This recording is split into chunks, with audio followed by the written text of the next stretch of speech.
오늘의 말씀 예레미야 52장 1절에서 23절까지 말씀입니다. 시드기야가 왕이 되었을 때 그는 21살이었다.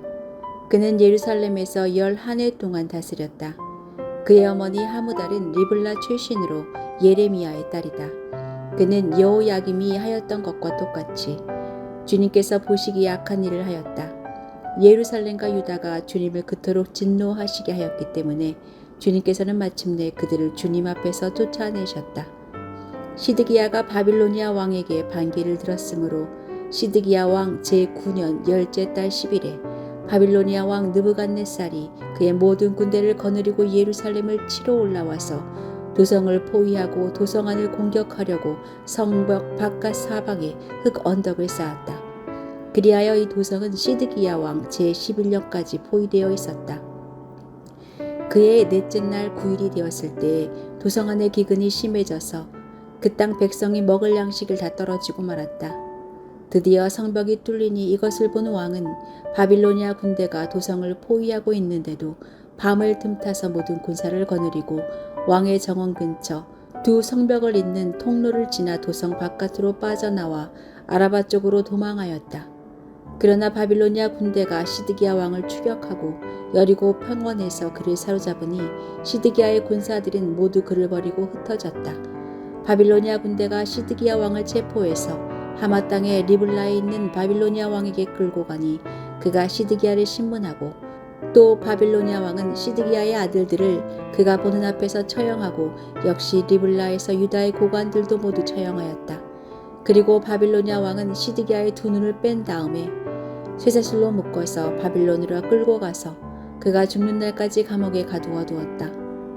바빌로니아 왕 느부갓네살 제19년 5째 달 10일에 바빌로니아 왕의 부하인 근위대장 느부사라단이 예루살렘으로 왔다.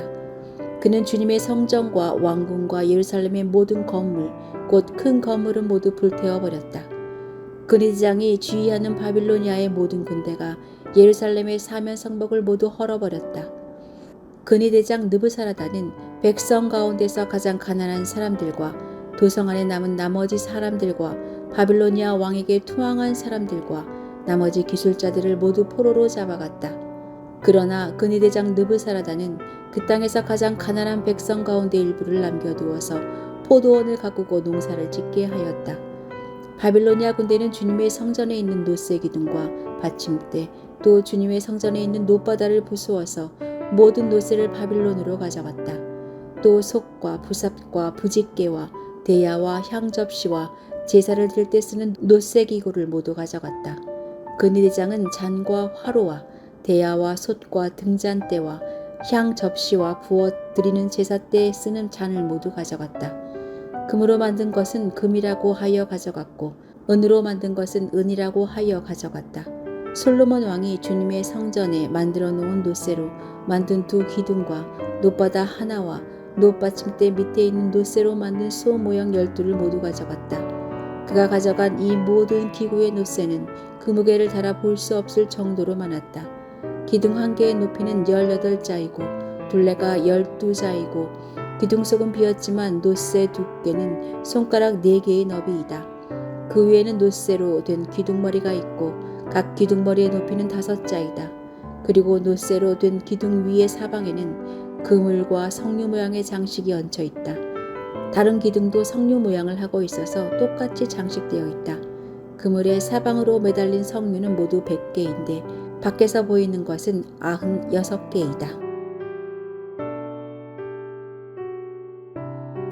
이야기를 진행하다 보면 한참 이런저런 이야기를 하고는 결국 본래 이야기가 시작된 원인을 잊어버리는 경우가 있습니다. 그때 사람들은 왜 이 이야기가 시작되었지? 라고 반문하곤 합니다. 한 가지 사건이 원인이 되어서 복잡한 해결 과정을 설명할지라도 마지막 부분에 이 모든 일의 발단이 어디로부터 시작되었는지를 상기시키고 그러니 다시는 그러면 안 돼 라고 강조해야 하는 이유입니다. 이렇게 반복은 잊지 않아야 할 원인을 상기하게 하는 기술 방법 중에 하나입니다. 그래서 하나님은 예레미야서의 마지막을 당신이 유다 왕국을 심판하신 사건의 반복으로 마무리하게 하십니다. 오늘 본문은 앞서 34장에 기록된 바벨론 왕 느부갓네살의 사령관 느부살라단에 의한 예루살렘 함락 사건이 다시 한번 반복해서 기록되어 있습니다.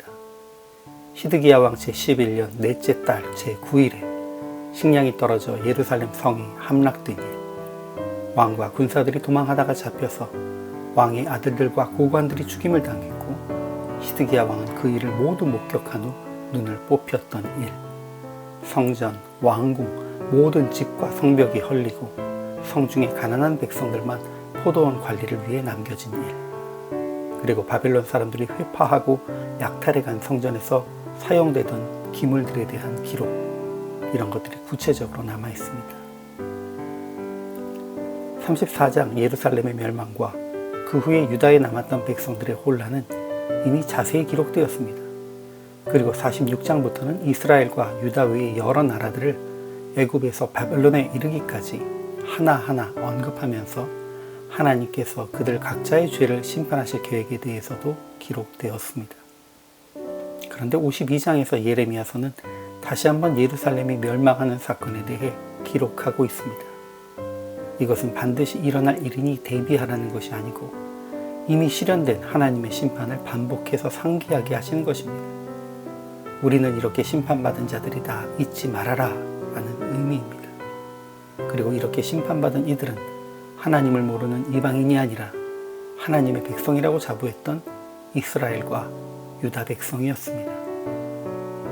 만일 예레미야서가 51장에 기록된 바벨론이 반드시 심판당에 멸망을 당할 것이라는 심판의 성취에 대한 기록으로 마무리되었다면 이 책을 읽는 유대인들은 여전히 바벨론을 정죄하고 선택받은 백성으로서의 자부심에 집중할지도 모릅니다.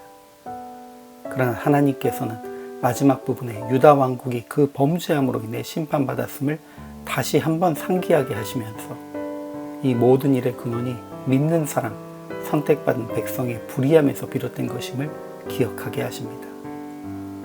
하나님을 알지 못하는 세상 사람이 악한 것은 당연합니다.